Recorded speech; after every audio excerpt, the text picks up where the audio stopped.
Cuando se está hablando aquí en la Biblia acerca de Babilonia, los judíos de ese tiempo entendían que estaban refiriéndose a Roma.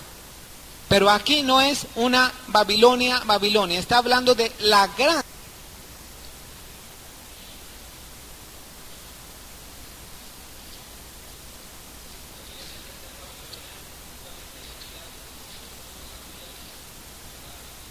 Mira, dice, la iglesia que está en Babilonia. Pues, ¿cuál Babilonia? Si Babilonia en ese tiempo no existía, pero dice, la iglesia que está en Babilonia os saluda. Muchos teólogos han afirmado que se refería a la misma Roma y que estaba utilizando el sinónimo de Babilonia. ¿Por qué? Porque reconocían los judíos de aquel tiempo que el imperio romano en los tiempos bíblicos era semejante a la Gran Babilonia o a Babilonia. Daniel capítulo 4 versículo 30. Daniel capítulo 4 verso 30. Vamos a ver algo de la Babilonia antigua. Habló el rey Nabucodonosor y dijo: ¿no es esta la gran Babilonia que yo edifiqué para casa real con la fuerza de mi poder y para gloria de mi majestad? Nabucodonosor había construido Babilonia y él le llamaba, ¿no es esta la gran Babilonia que yo edifiqué? ¿Sabes quién fue el iniciador o el que comenzó la ciudad de Babilonia, que se llamaba Babel? El iniciador fue Nimrod, y está en el libro de Génesis.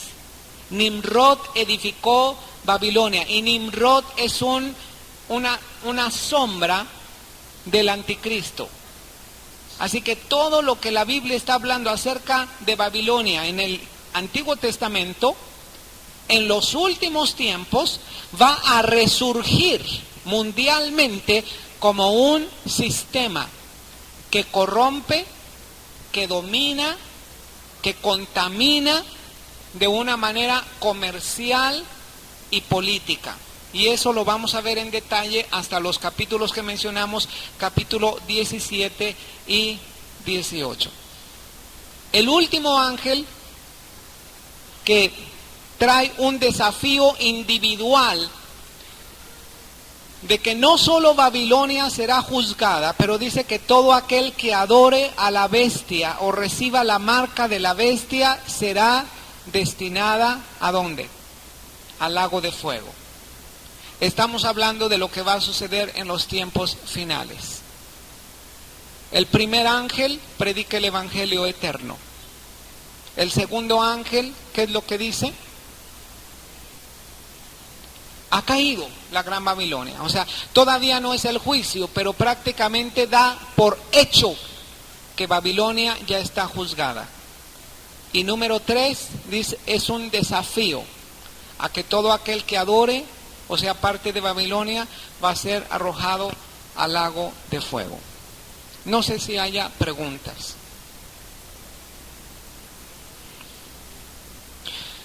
Ahorita Babilonia es precisamente Irak. Hussein, él afirmaba durante el tiempo de la guerra que él es la reencarnación de Nabucodonosor. Y había unas monedas que durante ese tiempo estaban circulando mucho y la prensa las exhibió acerca de una imagen de Nabucodonosor y una imagen de Hussein. Exactamente, Irak está en el lugar donde era la Babilonia antigua. Y exactamente, Kuwait está situado donde estaba el paraíso perdido. Entonces ese punto es un punto de mucha importancia bíblica, profética, ¿verdad?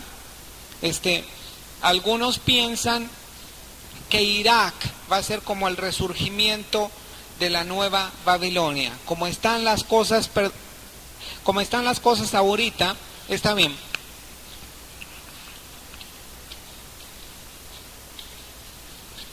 como están las cosas hasta ahorita, es muy difícil que resurja Irak, o que resurja así de una manera muy grande Irak y Hussein. Pero cuando está hablando acerca de Babilonia, nos da detalles para identificar lo que es ese sistema. Y te voy a decir una cosa, en mi opinión, el sistema de Babilonia es el mismo mundo, el mismo cosmos, el sistema que se gobierna sin Dios, el sistema que está en contra de la voluntad del Señor. Ese es Babilonia. Vamos a ponernos de pie. Celestial, te damos gracias porque eres nuestro Rey, nuestro Señor. Te damos gracias por el Espíritu Santo, Señor, que nos ha sido dado. Te damos gracias y en el nombre de Jesús te pedimos que la unción tuya repose sobre nosotros en esta noche. Que tu Santo Espíritu, Señor, fluya a través de mis labios, a través de mi mente y corazón, Señor, y que sea tu palabra. Danos una revelación especial a cada uno de nosotros. Y especialmente, Señor, danos un entendimiento y una sabiduría para poder aplicar tus verdades a nuestra vida práctica y nuestra vida diaria. En el nombre de Jesús te lo pedimos y te lo agradecemos. Amén. Antes de que tome asiento, vaya al encuentro. La visión número 9 y posiblemente alcancemos a ver la visión número 10 acerca de las 2 cosechas y acerca de las 7 copas. Las 2 cosechas están en la última parte del capítulo 14 de Apocalipsis y las 7 copas están en el capítulo 15 y 16 del Apocalipsis. Amén. Bueno, vamos a abrir nuestras Biblias, ahora sí.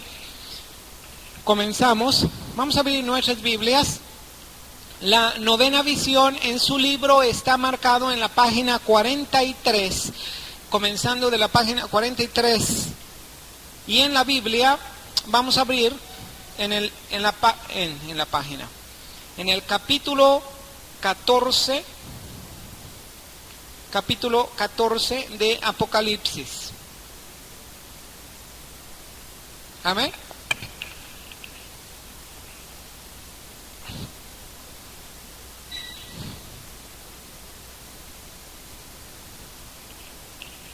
Bueno,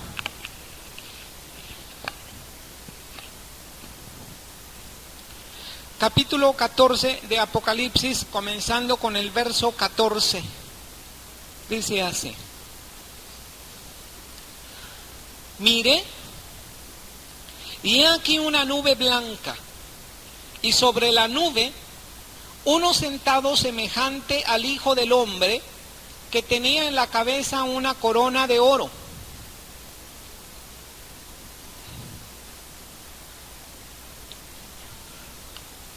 Y en la mano una hoz aguda. ¿Qué quiere decir una hoz?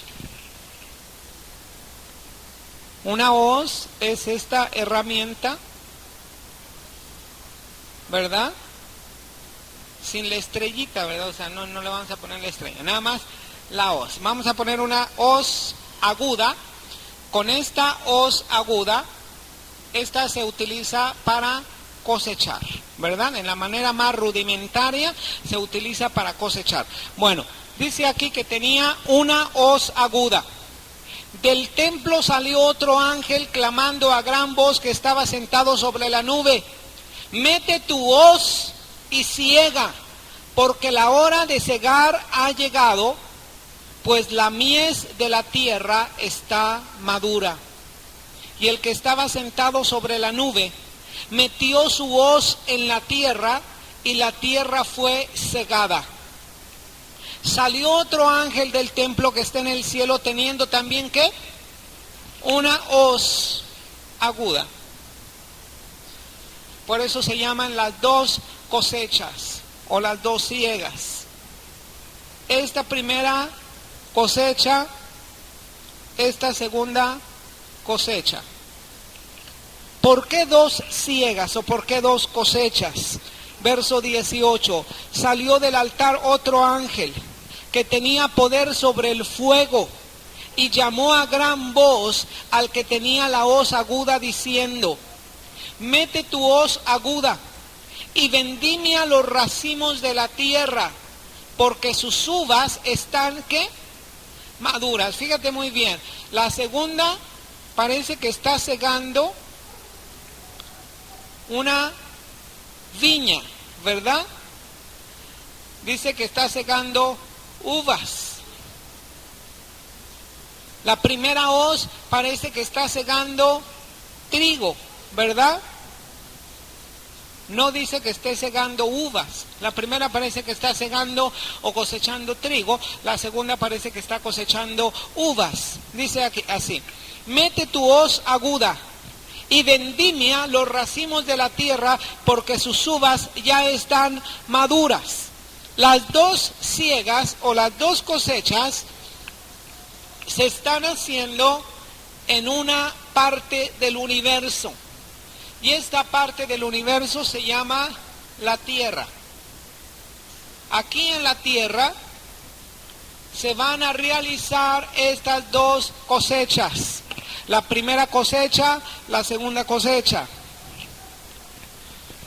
El ángel arrojó su hoz en la tierra y vendimió la viña de la tierra y echó las uvas en el gran lagar de la ¿qué? De la ira de Dios. La segunda cosecha está relacionada con la ira de Dios. La primera cosecha no está relacionada con la ira de Dios. La segunda cosecha sí está relacionada con la ira de Dios. Hay juicio para esta segunda cosecha. Dice verso 20. Fue pisado el lagar fuera de la ciudad, y del lagar salió sangre hasta los frenos de los caballos por, ¿qué? 1600 estadios. ¿Qué distancia hay en un estadio? Si usted busca en su Biblia, en la parte final de su Biblia están algunas nomenclaturas. Busque la palabra estadio y entonces usted me va a decir qué distancia abarca un estadio. ¿Cuánto es un estadio? 180 ¿qué? 180 metros. No estamos hablando del Estadio Jalisco, es una medida, el estadio, ¿verdad? El estadio tiene una longitud, es una medida longitudinal de 180 metros. Dice que por esta vendimia, por este juicio de Dios a la tierra, hubo sangre hasta la altura de los frenos de los caballos. Y usted me dirá, usted que conoce de caballos, va a decirme cuál es la altura de los frenos de un caballo.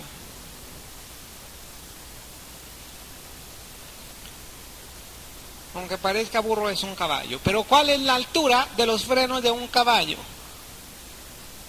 Ajá, a la altura del hocico. ¿Cuál más o menos sería el promedio de un buen caballo?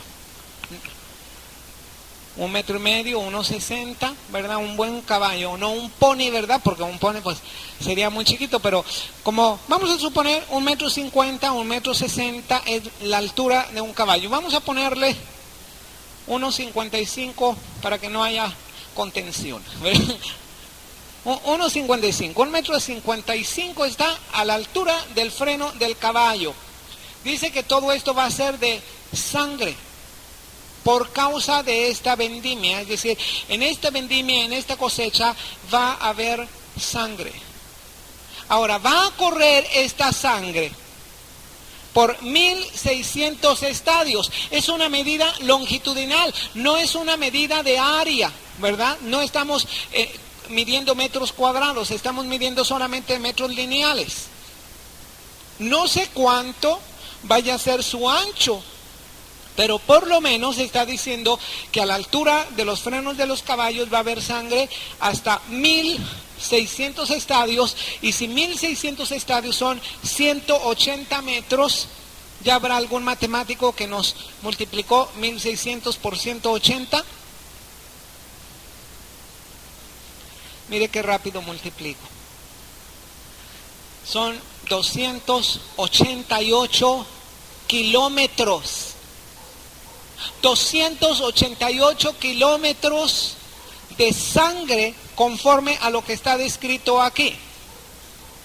Sea algo literal o sea algo simbólico, de todos modos está significando esta parte de la escritura una gran distancia o una gran área donde va a haber un juicio de Dios y va a haber sangre. Ahora vamos a ver después en el mismo libro del Apocalipsis, porque si esta parte no la entendemos, el mismo libro del Apocalipsis nos va a explicar lo que significa. Dígame un lugar donde esté a 288 kilómetros. ¿Qué sería? ¿Tepic? Más o menos, Tepic. ¿Sí? ¿Mande? Más de Tepic, o sea, Tepic está a 188 kilómetros, 220, entonces, fíjese, 68 kilómetros más adelante de Tepic. De aquí a Tepic, de pura sangre, se da una idea de lo que esto significa. Atraviesa usted todo el estado de Jalisco y llega hasta Nayarit y llega hasta Tepic, y esto es lo que está hablando. Esta es la distancia. Ahora, ¿qué significan estas dos cosechas? ¿Cuál es la primera cosecha? ¿Cuál es la segunda cosecha?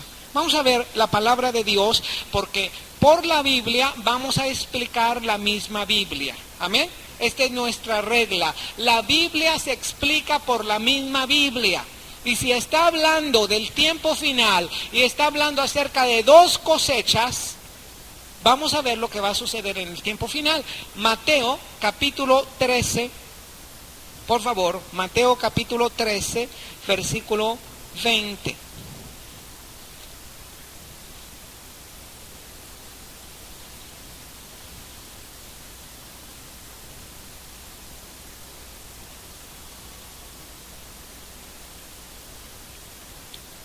¿Lo tiene? Y vamos a explicarla bien detalladamente, y vamos a explicar o hallar explicación en la Biblia de lo que es la primera cosecha, la segunda cosecha. Mateo capítulo 13, versículo 24. ¿Lo tiene? Amén. Fíjese muy bien. Aquí está hablando el Señor Jesucristo acerca de una parábola, un ejemplo natural para explicar algo espiritual. Le refirió otra parábola diciendo: el reino de los cielos es semejante a un hombre que sembró buena semilla en su campo. Pero mientras dormían los hombres, vino su enemigo y sembró cizaña entre el trigo. ¿Y qué más? Y se fue. O sea, la siembra era buena, la siembra era trigo. La siembra era buena, la siembra era una semilla de Dios. Pero la cizaña era una semilla mala. Y era una siembra ¿de quién? De Satanás. Cuando salió la hierba y dio fruto, entonces apareció también la cizaña. La cizaña es la mala hierba. Vinieron entonces los siervos del padre de familia y le dijeron: Señor, ¿no sembraste buena semilla en tu campo? ¿De dónde pues tienes cizaña? Y él les dijo: un enemigo ha hecho esto. Y los siervos le dijeron: ¿quieres pues que vayamos y la arranquemos? Y él les dijo: no sea que al arrancar la cizaña arranquéis también con ella al trigo. ¿Sabes una cosa? La cizaña que crece en el trigo, por lo menos a la cual se estaba refiriendo el Señor Jesucristo, es una hierba muy parecida al trigo. Parece trigo. crece como el trigo y se va enredando entre el trigo, pero no es trigo. Y lo que está diciendo el Señor Jesucristo aquí es una verdad muy grande acerca de los últimos tiempos. Dice verso 30: dejad crecer juntamente lo uno y lo otro, ¿hasta qué? Hasta la siega, hasta la cosecha.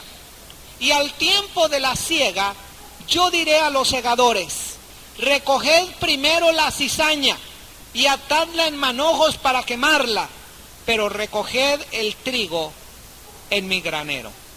Estas son las dos cosechas a las cuales se está refiriendo el libro del Apocalipsis.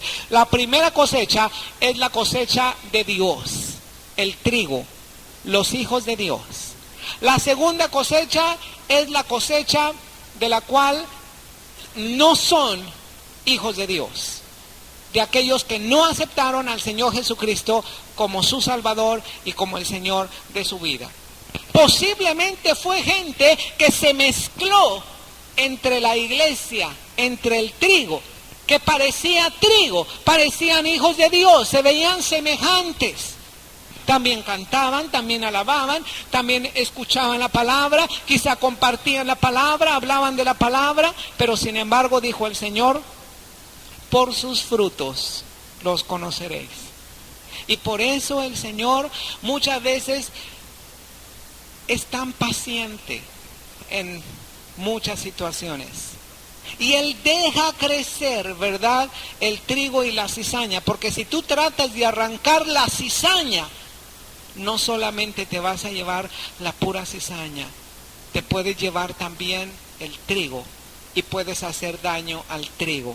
El Señor tiene un principio muy sabio. Dice: déjala que crezca sola. En el tiempo final, cuando se vean los frutos de uno y de otro, entonces el Señor es el que va a cosechar, ¿verdad? Una pregunta: esta cosecha, ¿cuándo va a ser cosechada? ¿Cuándo? ¿Antes de qué? Así es. ¿Y a esto cómo se le llama? A este, el arrebatamiento, ¿verdad? Es parte de la primera cosecha, la cosecha de Dios. Porque mira, durante la gran tribulación, ¿te acuerdas aquella gran multitud vestida de ropas blancas que estaban glorificando al Señor? Ellos también son parte de esta cosecha del Señor. Ellos también son trigo que va a ser encerrado en el granero del Señor, ¿verdad? Nosotros estamos esperando este evento que San Pablo le llama arrebatamiento y que puede suceder en cualquier momento. ¿Cuántos de ustedes creen esto? La palabra del Señor así lo menciona. En un momento, en un abrir y cerrar de ojos, los que murieron en el Señor Jesucristo serán resucitados con cuerpo glorificado. Aquellos que creemos en el Señor Jesucristo seremos arrebatados juntamente con ellos y estaremos con el Señor. Esto es la primera cosecha. Pero ¿dónde va a estar la parte de la segunda cosecha? Vamos a ver ahí mismo en Mateo 13, en el verso 36, por favor, donde Jesús explica esta parábola del trigo y la cizaña. ¿Lo tienes? Verso 36, dice así: entonces, despedida la gente, entró Jesús en la casa y acercándose a él sus discípulos le dijeron: explícanos la parábola de la cizaña del campo.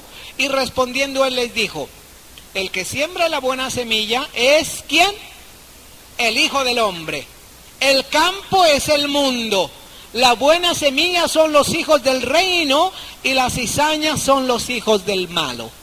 Levanten la mano todos aquellos que son la buena semilla. Gloria a Dios, esperamos ser la buena semilla, ¿verdad? Porque las cizañas son los hijos del malo. El enemigo que la sembró, ¿quién es? Es el diablo. Y la siega es el fin del siglo y los segadores son los ángeles. está hablando exactamente de lo mismo que habla en Apocalipsis. Son las dos cosechas finales, la cosecha de los buenos, la cosecha de los malos. De manera que como se arranca la cizaña y se quema en el fuego, así será el fin de este siglo. Enviará el Hijo del Hombre a sus ángeles y recogerán de su reino a todos los que sirven de tropiezo, y a los que hacen iniquidad los echarán en el horno de fuego, y allí será el lloro y el crujir de dientes. Entonces los justos resplandecerán como el sol en el reino de su Padre. El que tiene oídos para oír, ¿qué? Oiga. ¿Sabe que la cosecha de los malos también se narra en el profeta Isaías? Y vamos a abrir el profeta Isaías en el capítulo 63. Y vamos a ver que ahí mismo se narra la cosecha de los malos.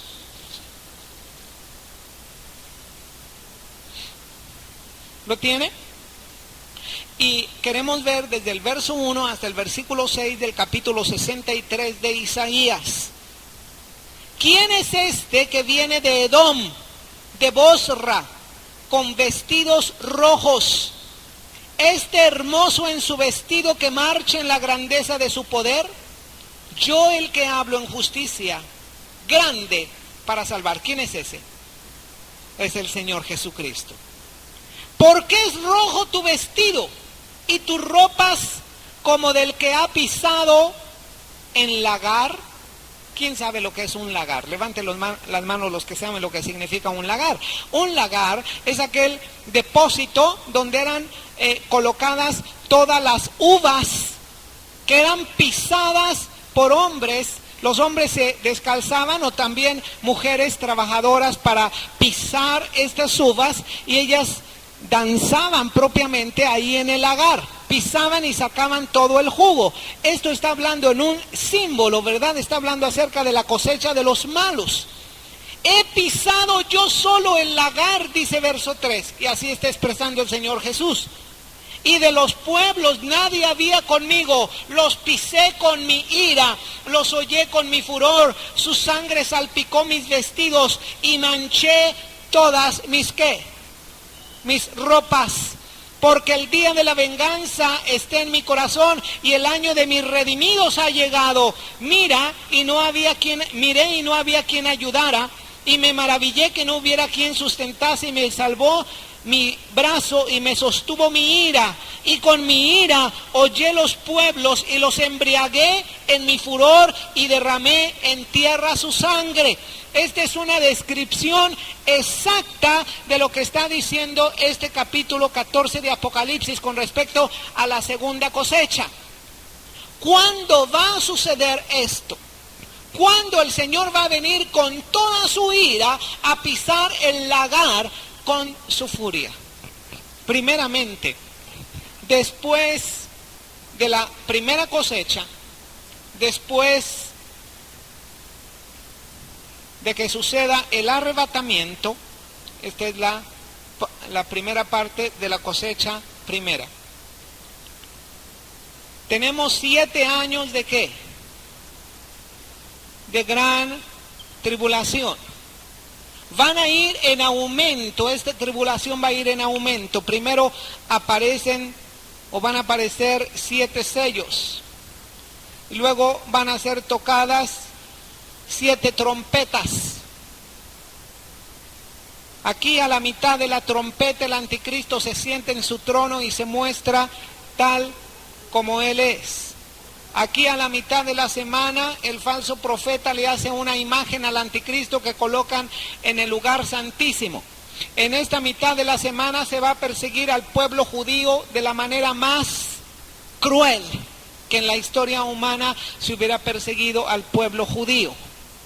Aquí en la última parte, en los 3 años y medio, 16 de Apocalipsis, que habla de las 7 copas de la ira de Dios. Esta es la 10ª visión. En la 10ª visión, Juan ve esta ira de Dios manifestada en 7 copas de la ira de Dios.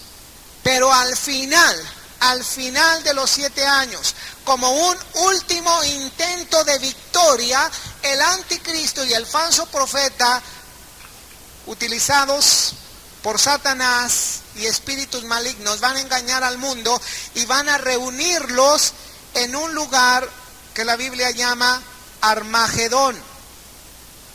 La palabra Armagedón se traduce como monte de matanza. Monte de matanza. Esta es la segunda cosecha. Aquí es la segunda cosecha de Dios aquí en la tierra, donde todos los malos van a ser juzgados, los que participen en el Armagedón, y luego, después del milenio, van a ser juzgados y van a ser arrojados al lago de fuego y azufre. Y allí arderán para siempre. Pero fíjate muy bien cómo Isaías dice que presenta al Señor Jesucristo como alguien con un vestido, ¿de qué color? Dice, un vestido blanco pero manchado de rojo, ¿verdad? Salpicado. Y dice, ¿quién es este que está vestido de rojo? Es decir, hubo tanta sangre. No es sangre de él.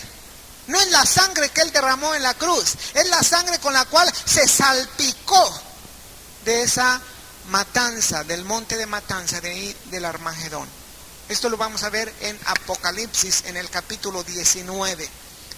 Si tuvieran alguna duda, porque ya les vi un signo de interrogación en sus frentes, si tienen una duda, pregunten, ¿verdad? Si usted tiene una duda, algo que no entiende, usted pregunte. Capítulo 19 de Apocalipsis.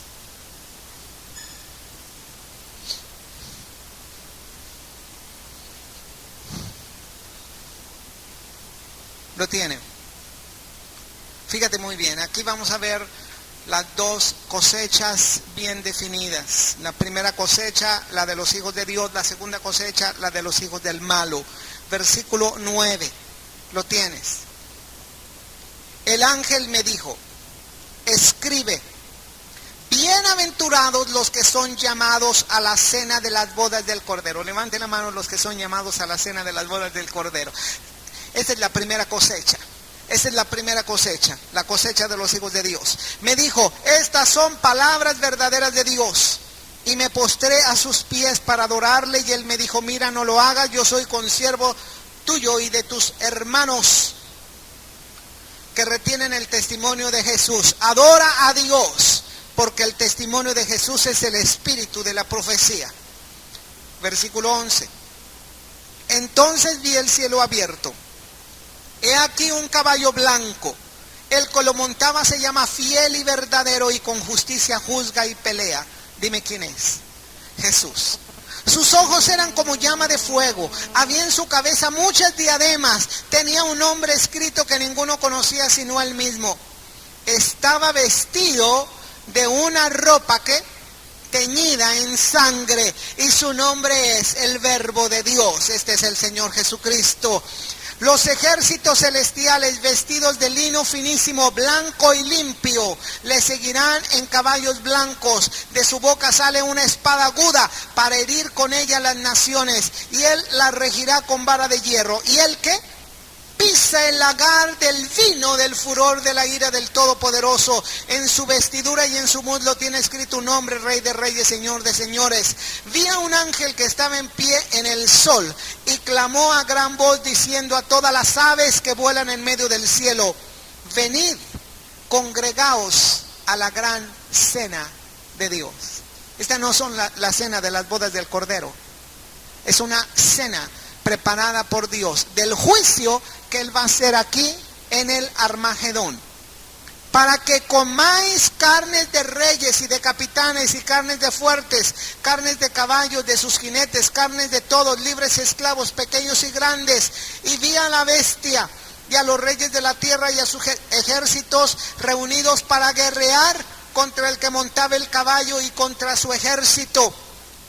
Y la bestia fue apresada, y con ella el falso profeta que había hecho señales delante de ella, las señales con las cuales había engañado a los que recibieron la marca de la bestia y habían adorado a su imagen. Estos dos fueron lanzados vivos dentro de un lago de fuego que arde con azufre. Y los demás fueron ¿qué? Muertos con la espada que salía de la boca del que montaba el caballo. Y todas las aves se saciaron de las carnes de ellos. Eso que usted ve de la segunda cosecha, que la sangre subía hasta la altura de los frenos de los caballos y corría a una distancia de 288 kilómetros, eso es el resultado de la segunda cosecha de Dios, del juicio de Dios para todos aquellos que se rebelaron contra Dios directamente y que Satanás utiliza a su propio hijo llamado Anticristo y al falso profeta y reúne a todos los reyes de la tierra a luchar contra Dios mismo. ¿A usted le parecerá algo increíble, algo que nunca va a suceder? No, mi hermano, porque cada día están aumentando más y más los grupos de satánicos, están aumentando más y más las personas que se declaran en contra de nuestro Dios y de nuestro Señor Jesucristo. Aquellas personas que se declaran abiertamente que ellos son adoradores de Satanás. Yo mencionaba una frase que nosotros decimos a los que invitamos a aceptar al Señor Jesucristo en su corazón y les decimos: oye, ¿quieres abrir tu corazón y aceptar a Jesús en tu corazón como Salvador y Señor de tu vida? Y si la persona abre su corazón y dice: yo lo acepto, entonces hace un pacto con el Señor, ¿verdad? Así como cuando te casaste o te vas a casar, dice: ¿aceptas a fulanita de tal como? Sí, acepto. Este es el mismo compromiso. ¿Aceptas a Jesús en tu corazón como Salvador y Señor de tu vida? Sí, acepto. ¿Sabes lo que ellos dicen? Ellos también hacen un compromiso y les dicen: ¿aceptas a Satanás como el ser supremo del universo? Así dicen. Sí, acepto. ¿Y sabes por qué? Porque ellos reconocen que Satanás es el Dios verdadero y tienen una doctrina tan errónea, y no es de extrañar, porque Satanás se viste como ángel de luz y Satanás es el padre de toda mentira y de todo engaño. Amén. ¿Alguna pregunta? No sé si haya alguna pregunta o alguna duda, por favor. Bueno, vamos a ir a Apocalipsis capítulo 16 para ver la última referencia acerca de este lugar donde va a ser esta batalla. Apocalipsis 16. ¿Lo tienes? Bueno, desde el versículo 13 dice: vi salir de la boca del dragón y de la boca de la bestia y de la boca del falso profeta 3 espíritus a manera de ranas, pues son espíritus de demonios que hacen señales y van a los reyes de la tierra en todo el mundo para reunirlos a la batalla de aquel gran día del Todopoderoso. Está hablando acerca de esa segunda cosecha de los malos. He aquí yo vengo como ladrón, bienaventurado el que vela, guarda sus ropas para que no ande desnudo y vean su vergüenza. Y lo reunió en el lugar que en hebreo se llama, ¿cómo? Se llama Armagedón. Este lugar Armagedón es el monte de matanza. Y allí en este lugar es donde se va a dar cita a aquella invitación que Dios hace a todas las aves de rapiña para comer estas carnes de todos estos muertos. Vamos a abrir la Biblia en Apocalipsis, por favor. Capítulo 15. Aquí va a comenzar la manifestación de la ira de Dios en los últimos 3 años y medio. ¿Lo tienes? Capítulo 15. La 10ª visión, las 7 copas de la ira de Dios. Dice así: vi en el cielo otra señal, grande y admirable. 7 ángeles que tenían las 7 plagas postreras, porque en ellas se consumaba, ¿qué? La ira de Dios. Esto habla acerca de la ira de Dios. La ira de Dios tiene una como conclusión esta matanza en el Armagedón. Pero su ira va a ser manifestada desde la primera copa de las últimas 7 copas de la ira de Dios. El Señor está pisando aquí el lagar de su ira. No son solamente los muertos que va a haber aquí en el Armagedón. Vamos a ver aquí desde la primera copa cómo hay muertes masivas. Y hoy día nosotros podemos ver el comienzo de la preparación para este tiempo de la gran tribulación. Vamos a hacer algunos comentarios de ello. Dice así: vi también, versículo 2, vi también como un mar de vidrio mezclado con fuego a los que habían alcanzado la victoria sobre la bestia y su imagen y su marca y el número de su nombre, en pie sobre el mar de vidrio con las arpas de Dios. Cantan el cántico de Moisés, siervo de Dios, y el cántico del Cordero, diciendo: grandes y maravillosas son tus obras, Señor Dios Todopoderoso. Justos y verdaderos son tus caminos, Rey de los santos. ¿Quién no te temerá, oh Señor, y glorificará tu nombre? Pues solo tú eres santo, por lo cual todas las naciones vendrán y te adorarán, porque tus juicios se han manifestado. Después de estas cosas miré, he aquí fue abierto en el cielo el templo del tabernáculo del testimonio, y del templo salieron, ¿qué? Los 7 ángeles que tenían las 7 plagas, son las copas, vestidos de lino limpio y resplandeciente, ceñidos alrededor del pecho con cintos de oro. Cada uno de los 4 seres vivientes dio a los 7 ángeles 7 copas de oro, llenas de la ira de Dios, que vive por los siglos de los siglos. El templo se llenó de humo por la gloria de Dios y por su poder, y nadie podía entrar en el templo hasta que se hubiesen cumplido las 7 plagas de los 7 ángeles. Yo quiero que aquí tú notes esta diferencia que la palabra del Señor está mencionando. Fíjate qué diferente. Primeramente está hablando acerca de las copas de la ira de Dios, acerca de las plagas, de las cosas dramáticas que van a acontecer en los últimos 3 años y medio. Pero en medio de todo ese juicio hay pura alabanza al Señor. Hay mucha alabanza a Dios, como diciéndole: Señor, justo tú eres en tus juicios. Nosotros somos gente que alaba al Señor y que reconoce que Él es justo. Amén. Todo lo que Él hace es perfecto y todo lo que Él hace es justo. Y a veces muchas de las cosas que Él permite que suceden, que te duelen o que te lastiman, pérdidas que tú tienes y que no entiendes, tú debes continuar alabando al Señor y decirle: Señor, justo tú eres. Yo recuerdo a uno de estos 3 hombres de los cuales hablábamos en la mañana. En la mañana tocábamos una escritura de Ezequiel que menciona 3 varones, que dice el Señor que si Él juzgara toda la tierra y se encontraran solamente estos 3 varones en la tierra, solamente a estos 3 varones libraría.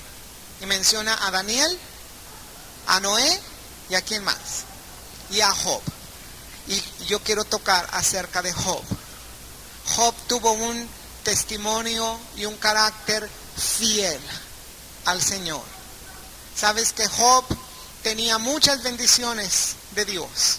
Satanás mismo le dijo a Dios: le ha cercado de bendiciones. Y Satanás pidió permiso, como pidió permiso para zarandear a Pedro, pidió permiso para zarandear a Job. Y Dios le dio permiso. ¿Cuántos de los que están aquí les da gusto que Dios tenga que dar permiso para tocar a alguien? ¿Sabes por qué? Porque eso nos da una seguridad. Dice la Escritura, ninguna prueba, ninguna tentación es más allá de lo que tú puedas soportar. Pero antes, juntamente con la prueba de tentación, el Señor va a dar la salida para que tú puedas resistir. Y el Señor conocía perfectamente que Job podía resistir esa prueba y Job resistió esa prueba. Así que si tú tienes una prueba en tu vida, dale gracias a Dios y dile, Señor, yo sé que tú permitiste esto, te alabo y te bendigo y yo sé que tú me vas a dejar salir y atravesar cualquier prueba, ¿verdad? Pero recuerdo que el libro de Job dice que en un día, en un solo día, él perdió todo, hermanos. Perdió absolutamente todo. Perdió tierras, ganado, casa, posesiones, riquezas, siervos, animales, todo, hijos. En un día perdió todo. Y al final de todo, él se humilló, se rasgó sus ropas y él solamente dijo, desnudo salí del vientre de mi madre, desnudo volveré a la tierra. En todo esto dice la Escritura que Job no pecó, ni atribuyó a Dios despropósito alguno. Y por esto, hermanos, nosotros siempre tenemos que tener un espíritu de alabanza, de acción de gracias. Señor, gracias porque tú lo permitiste, o gracias porque tú lo estás permitiendo. Gracias por todas las cosas. Como dice San Pablo, en todo tenemos que estar gozosos. Orad sin cesar y dad gracias en todo, porque esta es la voluntad de Dios para con nosotros en el Señor Jesucristo. Amén. Capítulo 16 menciona las copas de la ira de Dios.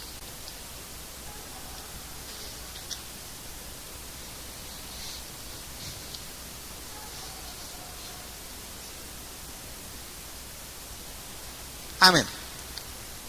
Oí una gran voz que decía desde el templo a los 7 ángeles: id y derramar sobre la tierra las 7 copas de la ira de Dios. Fue el primero y derramó su copa sobre la tierra, y vino una úlcera maligna y pestilente sobre los hombres que tenían la marca de la bestia, que adoraban su imagen. Todos aquellos que se colocaron la marca del anticristo en su mano derecha o en la frente, sobre ellos se les produjo una úlcera maligna. Esto fue un juicio de Dios. Y yo pienso, yo creo que esta úlcera fue producto natural de la misma marca. Es decir, la misma marca con el tiempo les produjo esta úlcera. Últimamente se han estado inventando muchas cosas en este mundo. Incluso hace años estaba leyendo un reportaje, me parece que en una parte del ejército de los Estados Unidos estaban teniendo ya una inyección para poner una señal en todos los soldados, así como una señal pero interna, ni siquiera era visible, pero en la vista de una luz, de uno, no sé si son rayos infrarrojos o cualquier otra clase de rayos, se podía ver esta señal. Con el tiempo, tú no sabes lo que va a producir aquello que es extraño a tu cuerpo, y esto es lo que yo pienso que va a suceder. Pero esto es un juicio de Dios sobre aquellos que son parte del sistema del anticristo. El segundo ángel derramó su copa sobre el mar. Este se convirtió en sangre como de muerto, y murió todo ser vivo que había en el mar. ¿Te acuerdas en las trompetas? En las trompetas, cuando se tocó una de las trompetas, dice que se contaminó el mar. Una estrella cayó en el mar y la tercera parte del mar se convirtió en sangre y murió la tercera parte de los peces, la tercera parte del mar. Aquí en las copas va a ser todo ser vivo. Y algunos dicen, ¿cómo es posible que suceda esto? Bueno, en los últimos días, no sé si has puesto atención en las noticias, pero hay un escándalo científico mundial de algo que está sucediendo en el mar, un fenómeno que le están llamando el Niño. ¿Alguien ha oído hablar acerca del Niño? ¿Qué han oído hablar acerca del Niño? Que es una corriente submarina tan caliente que está matando todo ser vivo marino. Y yo no sé si ya hay un porcentaje elevado de todos los peces y todo ser vivo marino que está muriendo por causa de este fenómeno que no se explican por qué está sucediendo y que le están dando el nombre de Niño. Oye, todo esto es perfectamente posible, ¿verdad? Esto es la ira de Dios. En la ira de Dios todo ser vivo. Y yo quiero que tú pienses, que te imagines en la condición de la tierra. ¿Cómo va a estar la tierra en ese tiempo con todas estas plagas? Primero, todos aquellos que pertenecen al sistema de anticristo van a tener úlceras malignas. ¿Y qué? Y pestilentes. Y luego el mar se va a contaminar todo, y todo ser vivo, toda la pesca, todo el producto que se saca del mar va a ser muerto. ¿Te imaginas qué apestosa va a estar la tierra? Apestosa en el mar y apestosa en la tierra, ¿verdad? Porque todo mundo va a oler a muerte. Este es el olor de la furia, de la ira de Dios en estos últimos días. Versículo 3. El tercer ángel derramó su copa sobre los ríos y sobre las fuentes de las aguas y se convirtieron ¿en qué? En sangre. Mira, no dio oportunidad a una tercera parte tampoco como sucedió con el mar. En las trompetas fue una tercera parte del mar la que se contaminó, una tercera parte de los ríos y de las fuentes, pero aquí es toda el agua del mar, toda el agua de los ríos, toda el agua de las fuentes. No va a haber agua pura. ¿Qué van a hacer? ¿Van a tomar puro refresco? Pues los refrescos que queden. ¿Qué es lo que va a suceder? Oí al ángel de las aguas que decía, qué injusto eres, Señor. No decía eso, al contrario, decía, justo eres tú, oh Señor, el que eres y que eras, el santo, porque has juzgado estas cosas. Por cuanto derramaron la sangre de los santos y de los profetas, también tú les has dado a beber sangre, pues lo merecen. También oía otro que desde el altar decía, ciertamente, Señor Dios Todopoderoso, tus juicios son verdaderos y justos. Y el cuarto ángel derramó su copa sobre el sol, al cual fue dado quemar a los hombres, ¿con qué? Con fuego. Y los hombres se quemaron con el gran calor y glorificaron el nombre de Dios. No. Blasfemaron el nombre de Dios que tiene poder sobre estas plagas y no se arrepintieron para darle gloria. Habiendo conocido a Dios, no le glorificaron como a Dios. Por eso ellos están reprobados o van a estar reprobados, alejados de la misericordia de Dios, porque ellos no están clamando a Dios. ¿Es posible que el sol produzca quemaduras sobre los que habitan en la tierra? Ya está sucediendo eso, ¿verdad? La destrucción de las capas de ozono está permitiendo que los rayos vengan directamente a la piel de los humanos y estén produciendo quemaduras de tercer grado, quemaduras graves. Esto va a suceder en la gran tribulación. El quinto ángel derramó su copa sobre el reino de la bestia, y su reino se cubrió de tinieblas, y mordían de dolor sus lenguas. ¿Y qué más? Y blasfemaron contra el Dios del cielo por sus dolores y por sus úlceras, y no se arrepintieron de sus obras. Qué corazones tan duros, ¿verdad? En lugar de arrepentirse, blasfemaron. El sexto ángel derramó su copa sobre el gran río Éufrates, y el agua de éste se secó para que estuviese preparado el camino a los reyes del oriente. Vi salir de la boca del dragón y de la boca de la bestia y de la boca del falso profeta 3 espíritus a manera de ranas, pues son espíritus de demonios que hacen señales y van a los reyes de la tierra en todo el mundo para reunirlos a la batalla de aquel gran día del Dios Todopoderoso. ¿Sabes una cosa? En lugar de arrepentirse, se armaron, se violentaron tanto en contra de Dios que el mismo anticristo, fíjate, el lugar que se puso exactamente como cuando Satanás se rebeló en el cielo. Es el mismo pecado de Satanás, que quiso ocupar el lugar de Dios. Pero mira la diferencia, y mira aquí el plan de Dios. Aquí hay algo muy importante, muy interesante. Mira, vamos a poner aquí la tierra. Vamos a poner aquí el nivel del tercer cielo, ¿verdad? El trono de Dios.